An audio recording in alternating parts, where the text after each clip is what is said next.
안녕하세요. 저는 이제 막 50대로 향해 가고 있는 한 가정의 가장입니다. 토끼 같은 아들과 딸도 있고 여우 같은 마누라도 있죠. 유튜버 항해라 하다가 우연히 들어오게 된 사연 채널에서 많은 인생 선배님들의 사연을 듣고 저에게 있었던 웃기기도 하고 어이없기도 했던 사연을 한번 풀어보고자 합니다. 재미있게 들어주시면 감사하겠습니다. 먼저 저의 결혼 스토리부터 말씀드리겠습니다. 저희 부모님은 의류 관련 사업을 하시던 분들이었습니다. 섬유산업으로 유명한 도시에 터를 잡고 사셨죠. 여러 원단을 거래하시고 사업을 하셨는데 젊은 시절에는 제법 크게 하셨던 것으로 들었습니다. 실제로 어렸을 때 우리 집은 유복한 편이었습니다. 그런데 제가 군대를 막 전역하고 20대 중반 대학 졸업을 앞둔 시기가 왔을 때 IMF가 오면서 사업을 정리하시게 되었죠. 저는 그때 영어 공부라 하랴 여기저기 회사 원서를 넣느라 정신이 없었는데 부모님께서는 그때 결단을 내리시고 그냥 밀린 자금을 다 청산하시고 이제 사업은 그만하겠다 하셨습니다. 그 후로 그저 소일거리를 하시며 지내셨죠. 가지고 계신 건물 관리만 하시면서요. 청소하기 귀찮으시다고 살던 아파트도 그냥 처분하시고 부모님 소유의 원룸 건물 옥상으로 이사를 가버리셨습니다. 사실 잘하면서도 워낙 남에게 어떻게 보일까에는 관심이 없으시고 본인들 편하게 지내는 걸 좋아하셨기에 많이 부유했음에도 외제차 같은 것은 타본 적도 없고 요즘은 흔하게 보이는 국산 중형차도 타본 적이 없을 정도니까요. 그래서 제 친구들도 아무도 저희 집 형편을 잘 몰랐습니다. 저 역시 딱히 이야기할 필요성을 느끼지도 못했고요. 20살이 넘었던 그때부터 저는 온갖 아르바이트를 해봤어요.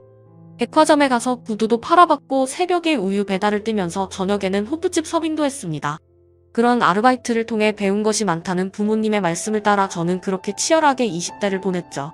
그러다가 거의 30살이 될 무렵 아르바이트로 나간 박람회장에서 지금 아내를 만나게 되었습니다. 그 박람회는 친환경 컨셉으로 유기농 먹거리로 홍보하고 시식도 하는 곳이었는데 저는 손님들께 시식을 권하고 유기농 제품을 판매하는 일로 채용이 되었어요. 저와 아내는 옆 부스에서 각자 일을 하다가 서로 말을 트게 되어서 친해졌습니다. 아내는 외국어 전공자였는데 그 박람회에 외국인들도 많이 방문을 했기에 외국인들과 유창하게 대화를 나누는 아내의 모습이 멋지고 예뻐 보였어요. 항상 출근 시간보다 30분 전에 도착해서 매장을 점검하고 목이 터져라 요령 피지 않고 성실히 일하는 모습이 저 사람을 좀 더 알아가고 싶다는 생각을 하게 하더군요. 저는 박람회 아르바이트 마지막 날 잘 지내라는 인사를 건네는 그녀에게 전화번호를 알려달라고 용기를 내어 고백을 했습니다. 그녀는 순간 얼굴이 붉어지더니 저에게 수줍게 번호를 알려주더군요. 다음에 차 한잔 하자면서요. 그렇게 우리는 연애를 시작하게 되었습니다. 당시 막 회사 신입티를 벗었던 저와 취업 준비 중이었던 여자친구 우린 참 돈이 없었어요. 그래서 데이트를 할 때도 항상 저렴한 김밥집이나 백반집을 가서 먹기 일쑤였고 가끔은 도시락을 싸와서 동네 공원에 가서 먹기도 했습니다. 항상 비슷한 옷에 서류 가방 하나 덜렁 들고 뚜벅이로 다니는 저에 대해 여친은 아무런 불만도 없었습니다. 알뜰해 보이고 성실해서 좋다고 항상 웃어주었죠. 저는 저의 금전적 배경을 하나도 모르는 상태에서 저를 이렇게 좋게 봐주는 그 사람이 참 좋았습니다. 그래서 조건을 내세워 손시장에 나가면 훨씬 선택지가 많겠지만 이렇게 진심으로 나 하나만 봐주는 사람은 없겠다 싶어서 이 여자와 결혼을 해야겠다고 마음을 먹었어요. 그 후 저는 다니던 회사를 그만두고 보일러를 다루는 중견기업에 이직을 했습니다. 보일러 쪽에서 나름 유명한 회사였고 연봉이며 복지 모두 전에 회사보다 괜찮았어요. 여자친구는 몇 년을 공부하더니 9급 공무원 시험에 붙게 되어서 동사무소에 출근을 하게 되었습니다. 저는 이제 결혼 이야기라 할 때가 되었다 싶어서 그녀에게 조심스레 이야기를 꺼냈습니다. 그날은 마침 연말이기도 해서 우리는 큰맘 먹고 멋진 레스토랑을 예약해서 스테이크를 썰고 있었죠. 저기 있잖아 미진아, 우리 이제 취업도 확정되고 했는데 이제 그만 결혼하는 건 어떨까? 응? 오빠 방금 뭐라고 했어? 저는 손을 살짝 떨면서 미리 사둔 반지 케이스를 아내에게 줬습니다. 작지만 다이아가 박힌 심플한 반지였어요. 매장에서 인기 디자인이라고 해서 심사숙고해서 고른 것이었습니다. 여자친구는 반지 케이스를 열어보더니 한동안 아무 말이 없었어요. 나랑 결혼해줄래? 내가 평생 손에 물 안 묻게 해준다는 말은 못하겠지만 같이 고생한 만큼 노후에 우리 행복하게 살 수 있게 잘할게. 사랑한다. 전 아무 말이 없는 것이 불안했지만 소신껏 여자친구에게 정식으로 청혼을 했습니다. 그런데 그녀가 갑자기 눈물을 흘리는 것이었어요. 기쁨의 눈물이라고 하기에는 좀 석연치 않았습니다. 오빠, 실은 나 있잖아. 울면서 그 사람은 갑자기 부모님과 언니들 이야기를 하기 시작했습니다. 그녀의 집은 평범한 중산층 집안이었어요. 아버지는 회사원이고 어머니는 가정주부셨죠. 위로는 언니 둘이 있었습니다. 그런데 전부터 저와 만나는 것을 부모님도 언니들도 마음에 들어하지 않았다고 하더군요.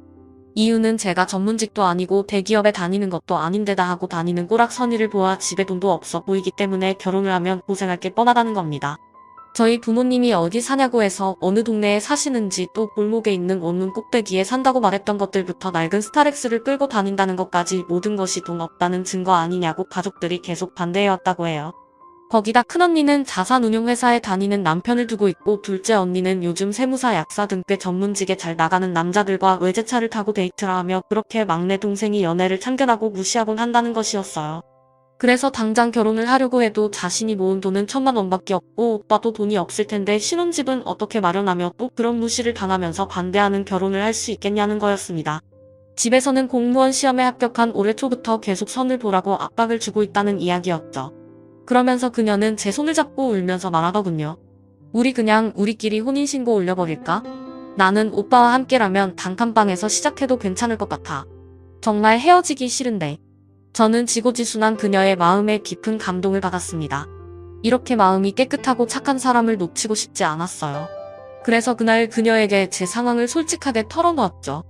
사실은 부모님께서 예전에 사업을 크게 하셨고 사업을 접으면서 건물 몇 채와 땅 상가를 가지고 있으며 상속세금을 걱정하셔서 이미 내 앞으로 상당 부분 증여를 마친 상태라는 것을요. 그래서 내가 가지고 있는 재산은 이미 100억 정도는 될 것이라는 이야기도 했습니다. 여자친구는 너무 놀란 나머지 토끼 눈이 되더군요. 텔레비전 뉴스에서나 나올 줄 알았던 100억대 부자가 가난한 줄 알았던 자기 남친이라고 하니 당황한 기색이 역력했습니다. 저는 그러니까 신혼집이며 뭐며 걱정할 것은 하나도 없다고. 다만 나도 부모님처럼 검소하게 살고 싶다고. 남들 눈에 어떻게 보이든 난 내 소신껏 소박하게 신혼집을 얻고 살고 싶으니 결혼 허락을 받는 과정에서 내 재산에 관한 이야기를 다 털어놓지는 않았으면 한다고 말했습니다. 그동안 부모님의 경험으로 보아 돈이 많다는 것을 주변에서 알게 되면 보험이다 뭐다 하면서 귀찮게 하는 사람도 많아 직원이와 돈 빌려달라고 졸업한 지 20년 30년 만에 친구들이 전화가 와서 매달리는 등 너무 피곤하고 힘든 일들이 많았기 때문이라고 저는 그녀를 설득했죠. 미안한 말이지만 언니들의 태도로 봐서 귀찮게 할 것 같은 불길한 예감도 들었거든요. 여자친구는 처음에는 가족들에게 숨긴다는 것을 내키지 않아 했지만 저의 오랜 설득으로 마음을 돌려 그렇게 우리는 여자친구의 가족들께 인사를 가게 되었습니다. 예약된 한정식 집으로 가서 그녀의 가족들을 만나던 날 저는 회사 면접 때 샀던 검정 양복을 갖춰 입고 나름 백화점 매대에서 산 5만원짜리 넥타이를 하고 차를 입고 갔습니다. 여자친구의 가족들은 그런 저를 아래 위로 훑어보면서 집안 형편은 어떤지 결혼하게 되면 남자가 집은 해오는 거 알고 있냐는 등 여러가지 걱정인지 깎아내리기인지 모를 소리들을 해냈습니다. 이제 취직도 했는데 차도 한 대 사고 아파트 살 정도 돈을 마련하고 결혼을 했으면 좋겠다는 이야기들이었습니다. 저는 부모님은 원룸에 쎄를 살고 계시긴 하지만 소일거리를 하고 계셔 제가 부담할 부분은 없고 저는 제 월급 형편에 맞는 신혼집과 자동차를 구매할 예정이라고 말씀드렸습니다. 그리고 제 명의로 가지고 있던 20평대 아파트 이름을 대면서 이 아파트에 전세로 들어갈 생각으로 전세금을 맞추어 두었다고 말씀드렸어요. 부모님과 언니들은 전세가 웬 말이냐고 매매를 해야 한다고 주장했지만 저는 몇 년 안에 아파트를 살 수 있게 열심히 살겠다. 결혼하게 되면 아내가 번 돈은 아내가 모으거나 쓸 수 있게 해줄 것이고 저는 회사를 다니며 부업도 할 생각이라고 저를 믿고 맡겨달라고 재차 말씀드렸습니다. 제 이야기를 들은 부모님은 사람이 성실해 보이고 지금은 돈이 많지 않아도 소신이 있어 보인다며 결혼 허락을 해주시더군요.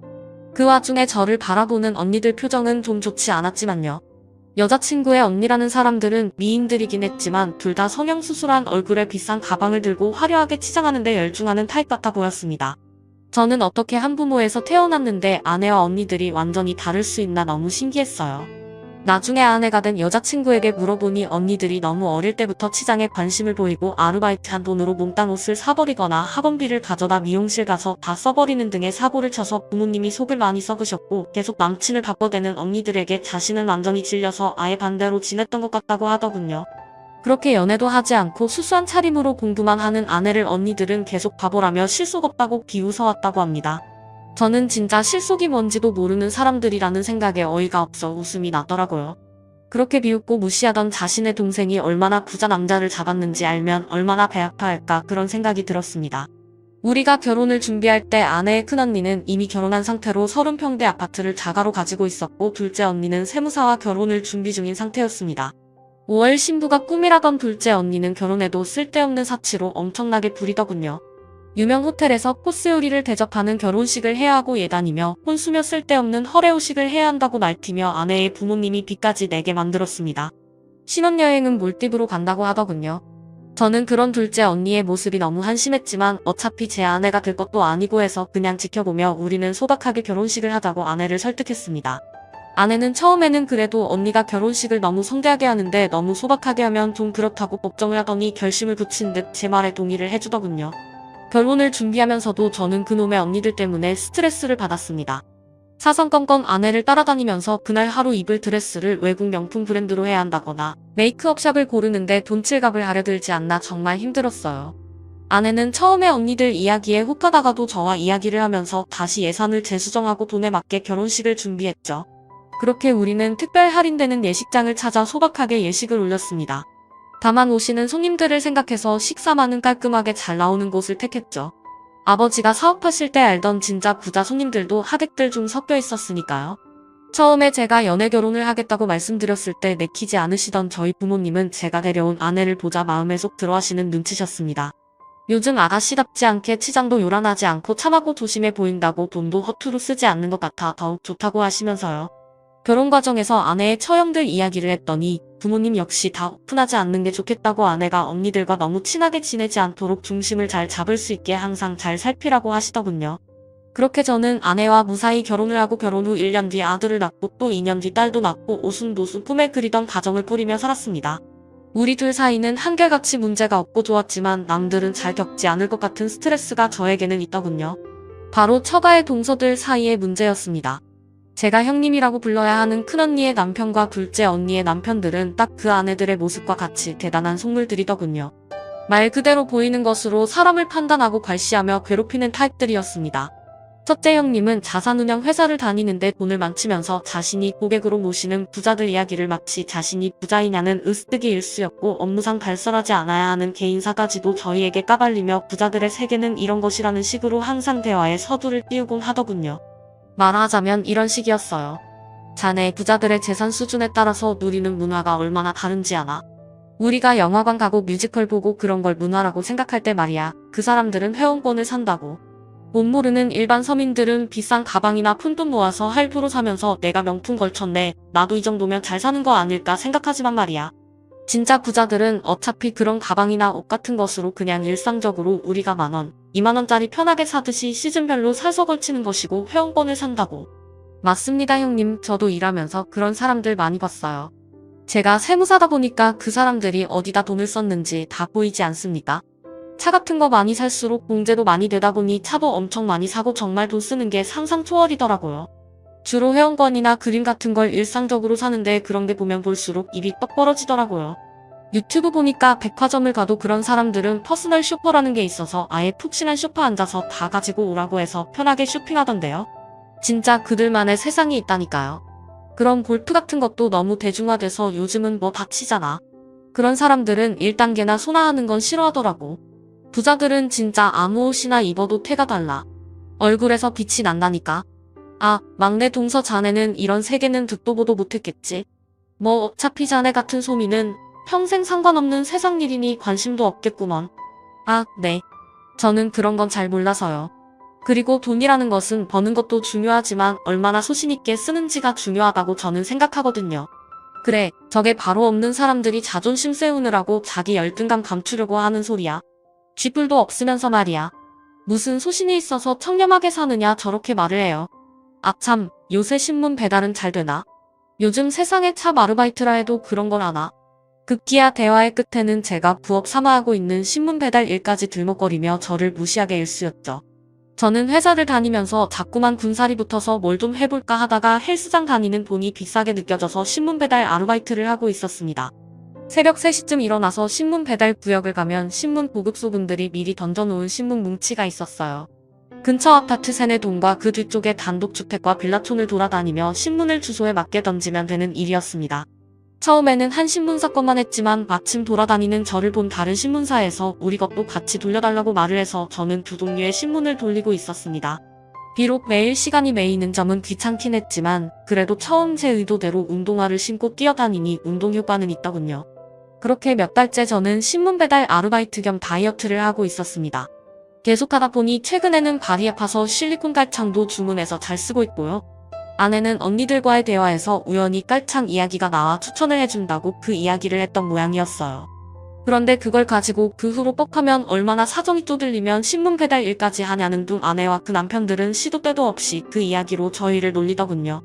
저는 너무 심하게 놀려서 사실은 취미로 하는 것이고 그 알바비로 고아원에 제 자식들 이름으로 기부를 하고 있다고 밝힐까 하다가 어차피 뭐 눈에 뭐만 보인다고 이런 이야기를 한들 좋게 생각할 사람들인가 싶어 관두었습니다. 저의 보람있는 봉사활동까지 가난뱅이네 어쩌네 하면서 매도당하고 싶지 않았거든요. 그런데 아무렇지 않게 넘기는 저와 달리 그런 대화들이 명절이나 가족 행사에 오갈 때면 아내는 항상 속상했습니다. 그런 대화에 발끈해서 돈 있는 걸 밝혔다가 저 속물적인 형님들이 얼마나 들러붙을지 생각만 해도 피곤했기 때문에 저는 그냥 저를 무시하면서 아예 가난뱅이라 생각해주는 쪽이 좋았습니다. 아내는 아이들까지 같이 무시당하는 것 같다며 애들 교육이라도 비싼 영어 유치원도 보내고 좋은 옷도 사주겠다고 주장하다가 저에게 야단을 맞곤 했습니다. 저는 결핍이 아이의 교육이 얼마나 중요하고 꼭 필요한 교육인데 귀한 아이들일수록 험하게 키우는 것이라고 다양한 사람과 섞여 치이기도 하고 다소 열악한 환경에서 교육도 받으며 스스로 자생하는 법을 익혀야 이 험한 세상 살아간다고 말했습니다. 저희 부모님이 저에게 누누이 했던 이야기처럼요. 우리가 늙어 죽을 때쯤 지금도 붙어가고 있는 막대한 재산을 결국 아이들이 혼자 똑바로 관리할 수 있어야 하는데 지금부터 아이들이 스스로 부자라는 것을 알고 뽐내면 실속 없이 살기 위해서는 안 된다고 저는 아내에게 언니들 따로 만날 때도 절대 돈 있는 티 내지 말라고 신신당부를 했습니다. 그래서 아내는 물건을 사더라도 질이 좋지만 브랜드 티가 많이 나지 않는 것을 샀고 최대한 수수하게 하고 다녔죠. 차도 국산 소형차를 끌고 다녔습니다. 아내의 언니들은 리스카지에서 외제차를 타고 백화점에서 파는 몇백만원짜리 반지명 목걸이를 할부로 긁으며 사치를 해대더군요. 애엄마들 사이에서 기죽지 않으려면 이 정도는 걸치고 다녀야 한다면서요. 이제는 서로 걸치고 있는 것만 봐도 수준이 맞는지 안 맞는지 안다고 그런 게 안 맞으면 돈 쓰기 불편해서 같이 놀기 힘들다나 뭐라나 말도 안 되는 된장녀 같은 소리를 짓거리면서요. 그런 이야기를 들으면 아내는 속이 상하는지 집에 와서는 잘 먹지도 못하는 술을 꼭 한 잔씩 하고 넋두리려 하는 것이었습니다. 언제까지 이렇게 말도 편히 못하면서 살아야 해? 언니들이 당신 욕하고 무시할 때마다 이 아파트도 실은 우리 거고 땅도 있고 건물도 몇 채 있다고 그렇게 동경하는 100억대 부자가 우리라고 이야기하고 싶은데 우리는 언제까지 무시당하고 삭힘에 살아야 해 여보. 나 가끔은 너무 속상해. 언니들이 너무 그러니까 자존심이 너무 상한단 말이야. 여보 내가 말했잖아. 그런 이야기 해봤자 좋은 거 하나도 없다고. 사람들이 돈 많은 사람 하나 주변에 생기면 얼마나 그 사람 팔고 다니는지 알아? 무슨 일만 생기면 우리한테 와서 공짜 돈 바라고 돈도 많은데 보태주라는 등 기한 없이 빌려주라는 등 진짜 못살게 굴어서 편히 살 수가 없어. 이건 내가 살면서 경험해봐서 잘 알아. 이 문제만큼은 내 말 믿고 계속 비밀 지켜줬으면 좋겠어. 저는 다시금 아내에게 강국하게 부탁을 하는 것이었습니다. 그러던 중 결국 처형들과 아내 사이에 사건이 하나 터지게 되었어요. 아무래도 자매들끼리 친밀하다 보니까 일어난 일이었죠. 사건의 발달은 아이들 교육 때문이었습니다. 아내는 비록 우리가 있는 티 내지 않고 살기로 했지만 애들 교육에만큼은 정말 발품을 팔고 정보를 모아 좋은 것을 시켜주고 싶어 했죠. 또 제가 일반 유치원을 보내기를 원했기 때문에 아내는 영어에 대한 고민이 많았습니다. 영어 유치원을 보내지 못하면 영어를 어떤 식으로 시켜야 하나 고민을 했던 거죠. 본인이 외국어 전공자이기도 해서 어릴 때 조기 교육으로 외국어를 해야 나중에 공부할 때 편하다는 확고한 소신이 있었거든요. 아내의 언니들은 무리를 해서 마이너스 카드를 내가며 영어 유치원을 보내고 있었고 아내는 그런 언니들이 부러웠던 모양이었어요. 영어 유치원을 다니는 아이들을 대상으로 거기에 엄마들끼리 서로 방학 때 영어 캠프 같은 것을 조직해서 한국 내에 있는 미국 부대 체험 프로그램을 진행한다고 했는데 아내는 우리 아이들을 그 프로그램에 꼭 보내고 싶어 하더군요. 저는 영어는 때 되면 다 하게 되지 않겠냐고 정 필요하면 나중이라도 외국 보내면 되지 않냐고 했지만 아내는 지금 언니들이 하려고 하는 그 캠프를 꼭 보내고 싶다는 겁니다. 다른 건 몰라도 외국어 교육에 있어서는 자기 이야기를 들어달라는 것이었죠. 그래서 저는 언니들이 의아해할 것 같아 마음에 걸렸지만 아내가 너무 강력하게 주장을 해서 전 그러면 알겠다고 보내라고 했습니다. 그런데 갑자기 다음 주에 아이들 영어 캠프가 있다고 들떠있던 아내가 전화로 소리를 지르며 언니에게 화를 내는 것이었어요. 언니 내가 그렇게 부탁했잖아. 우리 애들 꼭 그 캠프 갈 거라고 돈 보내줄 수 있다고 했잖아. 이제 와서 자리가 다 찼다는 게 말이 돼. 아니 그게 큰언니가 잘하는 분인데 그분이 재산이 50억이나 되고 엄청 잘 찾는 분이라네. 이번에 한 자리 마련해서 자기에 넣어주면 골프 라운딩 대접을 하겠다고 해서. 그런데 우리 그쪽으로 일도 따줄 수 있다고 하는 바람에 너네는 다음에 꼭 끼워줄게. 어차피 돈도 좀 무리 아니었어? 돈 좀 모으면서 다음 기회 좀 기다리고 있어. 신랑이 그쪽 일 뒀다면 내가 다음에 맛있는 거 한번 사줄게. 조카들 데리고 와. 아무튼 미안하게 됐다. 너무 섭섭해하지 마. 언니는 자기 입장만 이야기하고 거의 울먹거리나 아내를 무시하며 전화를 끊는 것이었어요. 저는 아내가 어깨를 들썩거리며 우는 것을 그때 처음 보았습니다. 말없이 화장대 의자에 기대어 눈물을 쏟는 아내를 보자 저도 부하가 치밀어 오르더군요. 보자 하니까 정말 사람을 무시해도 정도가 있지. 어떻게 친자매인데 이렇게까지 사람을 함부로 대할 수 있을까요? 또 골프 라운딩 사건도 있었습니다. 언니들이 큰맘 먹고 데려가 준다며 골프를 치러 가자고 장비도 다 주겠다면서 아내에게 바람을 잔뜩 불어놓고서는 막상 당일에 남편 중요한 손님이 오기로 했다면서 취소를 해버리는 것이었어요.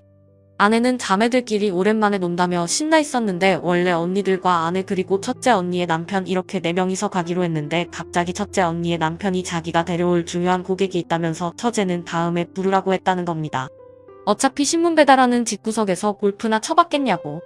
이런데 한번 왔다가 다시는 못 올 건데 와봤자 뭐하냐고요. 아내의 언니들은 경악스럽게 그런 말들을 여과 없이 전하며 아내를 무시하더군요. 저는 저번 영어 캠프 사건도 그렇고 이번 일도 그렇고 점점 한계치에 다다른 것을 느꼈습니다. 그래서 이제껏 정체를 밝히지 않았던 제 소신을 한번 접고 아내의 자존심을 위해 나서기로 했어요. 초등학교부터 집안끼리 잘 아는 친한 친구 중에 공부를 잘해서 의대를 간 친구가 있었어요. 이 친구가 형편이 좀 힘들어서 아버지가 의대 학비도 지원해주고 그랬었죠. 고3 때 의대를 붙고 등록금이 없다고 저희 집에 놀러와서 하는 이야기를 아버지가 들으시고 당시 3년치 등록금을 한 번에 지원해 주신 적이 있었습니다. 나머지 등록금은 3년간 학교 열심히 다니며 아르바이트를 해서 스스로 마련해보라는 말과 함께요. 이 돈을 빌려주는 것이 아니고 투자를 하는 것이니 사회에 공헌하는 좋은 의사가 되라는 말씀도 하셨었죠. 그 후로 제 친구는 저희 부모님을 은인으로 모시며 저희 집일이라면 언제든 발벗고 나서는 저의 최고 친한 친구가 되었습니다. 그렇게 의대를 졸업한 친구는 강남에 있는 유명한 피부과를 가더니 거기서 큰 돈을 벌고 자산과 아내를 만나 우리가 사는 지역에 큰 병원을 개원했어요. 저는 힘들게 살았던 친구가 형편이 좋아지는 것이 너무 기뻐 항상 친구를 격려해주고 안부를 전화를 지냈었죠. 마침 아내의 큰언니와 작은언니가 잘 아는 피부과를 찾는다고 해서 저는 아내에게 제 친구네 병원으로 가라고 했습니다. 아내가 의사 친구가 있다는 걸 밝혀도 되냐고 놀라더군요. 그래서 저는 웃으며 아내에게 이번에 한번 제대로 그동안 무시당한 한을 풀고 오라고 했죠. 가서 사모님 대접받으며 실컷 뽐내고 오라고요. 저랑 그냥 어릴 때 친구라 잘한다고 하면 될 거라고요. 그렇게 아내는 언니들과 피부과를 갔습니다. 어머 얘 막내야. 여기 병원 예약이 지금 몇 달째 밀려서 나는 전화해도 예약도 안 되던데 너 어떻게 예약 잡았어? 그러게 나도 여기 원장이 그렇게 잘한다고 소문만 들었지. 예약 성공한 적이 없어서 오늘 처음 와봐 언니. 군뱅이도 구르는 재주가 있다더니 우리 막내도 가끔 쓸모가 있네. 아이, 우리 신랑하고 여기 원장님이 좀 아는 분이셔. 뭐? 신문 배달하는 너네 신랑하고 여기 원장님이 어떻게 아셔? 와, 세상 좋다더니 신기한 인연이네. 안녕하세요.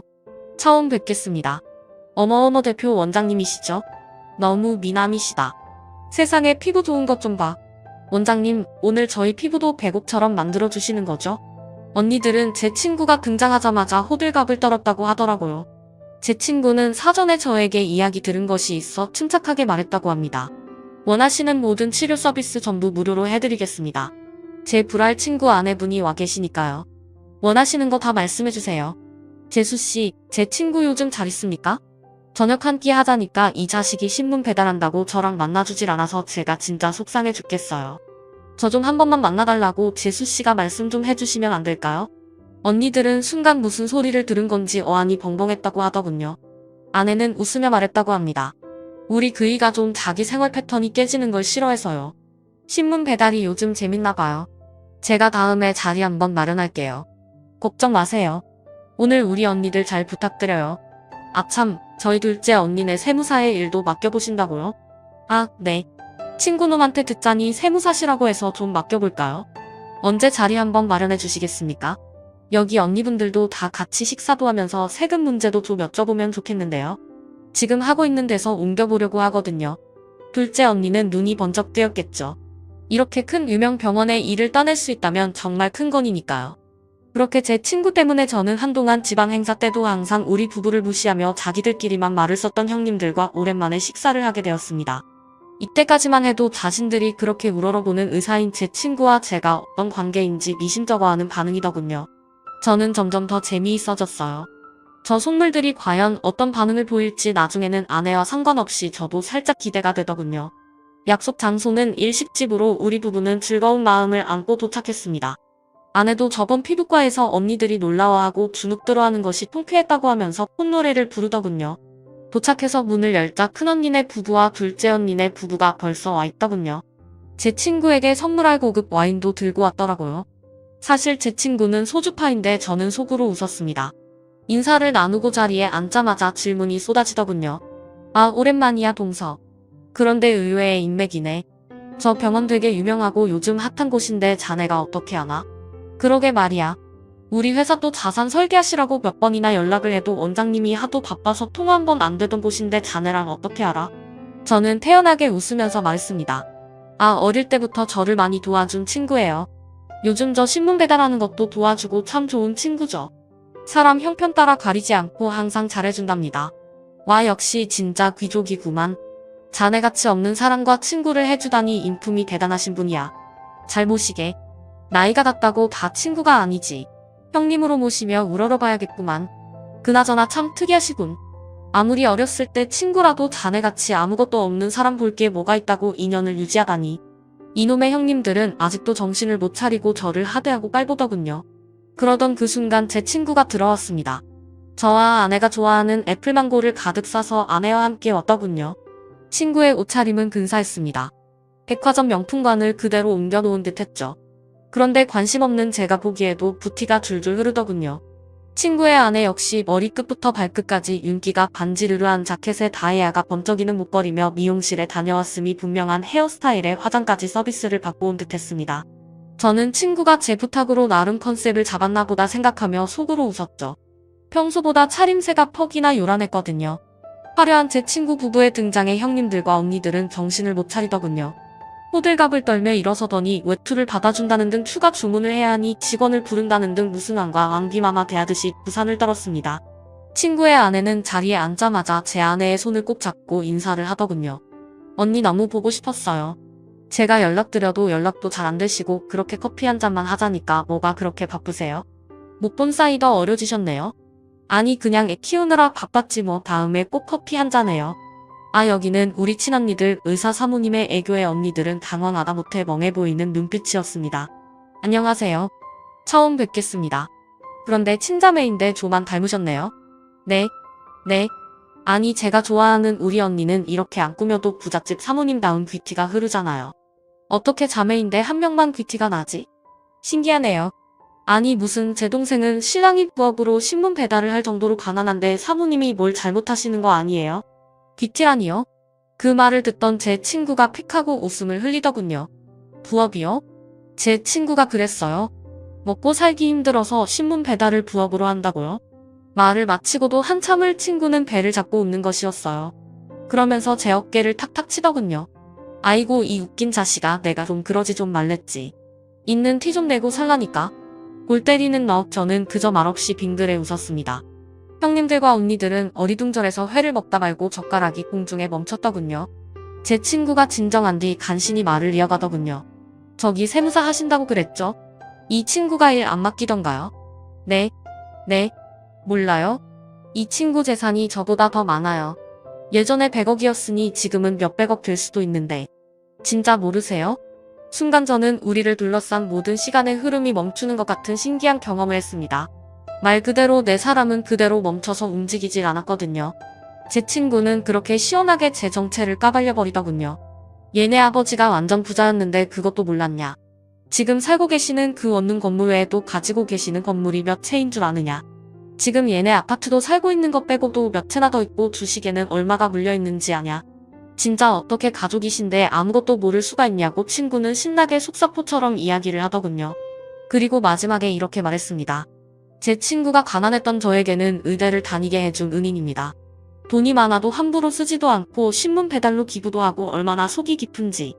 저는 진정한 부자의 모습을 보여주는 제 친구가 너무 자랑스럽습니다. 그 자리에서 형님들은 갑자기 자세를 고쳐한더군요. 우습게도 그렇게 공손한 자세는 그분들을 안 후 처음이었습니다. 동서, 저게 그동안은 무례를 용서해주게나. 우리가 저게. 미안하네. 응. 그렇게 더듬거리는 큰형님의 셔츠가 땀으로 흠뻑 젖었더군요. 아 그래. 동서, 우리가 미안하네. 미안해. 제발 사과를 받아주게나. 왜 진작 이야기를 하지 그랬어. 작은 형님 역시 비굴하게 저에게 빌다시피 사과를 하더군요. 저는 가볍게 웃으며 형님들께 말했습니다. 그동안 저를 발가락에 낀 때처럼 무시하시더니 어떻게 생각이 좀 바뀌셨습니까? 진짜 부자는 어떻다고요? 직접 눈앞에서 보시니 어때 보입니까? 형님들, 이재용도요 국산차도 끌고 다니고 1,000원짜리 립밤도 발라요. 형님, 저한테 사과를 받아주시겠습니까? 형님들, 이재용도요 국산차도 끌고 다니고 1,000원짜리 립밤도 발라요. 형님들이 부자라 생각하는 사람들 다 속빈 감정입니다. 제발 실속 좀 차리면서 함부로 남 판단하지 마시고 정신 똑바로 차리고 사세요. 그 말을 마치고 저는 아내와 친구 내외와 함께 웃으며 자리에서 일어섰죠. 일어서면 친구는 말하더군요. 저 와인 같은 거 싫어합니다. 잘 알지도 못하고요. 저는 이 친구와 양은 냄비 뚜껑에 덜어먹는 라면하고 소주가 최고거든요. 그렇게 저의 통쾌한 복수극은 끝이 났습니다. 사실 복수를 할 것도 없었지만 그날 이후 아내는 이제 언니들이 자기 말을 귀담아 듣고 어떻게 그렇게 부자랑 결혼을 했냐고 부러워한다며 좋으면서도 그렇게 태도가 바뀐 것이 씁쓸하다고 말했죠. 저는 그러거나 말거나 우리만 예전처럼 소신있게 살면 되는 거라고 말했습니다. 그 후로 형님들은 같이 골프를 가자. 제발 우리한테 세금 계산 좀 맡겨라. 한동안 질척거리더니 제가 단호하게 계속 거절하자 단념하셨는지 요즘 연락이 뜸하다군요. 제 이야기 어떠셨나요? 통쾌하셨나요? 제 사연을 들으시는 여러분들도 혹시 옷차림이나 눈에 보이는 집이나 차로 무시당하신 적이 있으시겠죠? 단언컨대 그 사람은 어차피 인생에서 필요 없는 사람이니 그런 사람 말고 있는 그대로의 나라는 사람의 가치를 알아봐주는 사람들을 곁에 두시길 바랍니다. 짧다면 짧고 길다면 긴 인생길인데 괜히 의미 없는 사람들에게 에너지를 쓸 필요가 있겠어요. 저는 앞으로도 새벽에 열심히 신문 배달을 하며 제가 정직하게 땀 흘려번 돈의 가치를 몸에 새기며 사회에 도움이 되고 우리 아이들에게 올바른 삶의 길을 보여줄 수 있는 사람이 될 수 있도록 노력할 것입니다. 여러분도 저처럼 기부도 하시고 운동도 할 수 있는 소소한 일거리 한번 찾아보시면 어떨까요? 여름 마무리 잘 하시고요. 행복한 하루 보내세요. 감사합니다.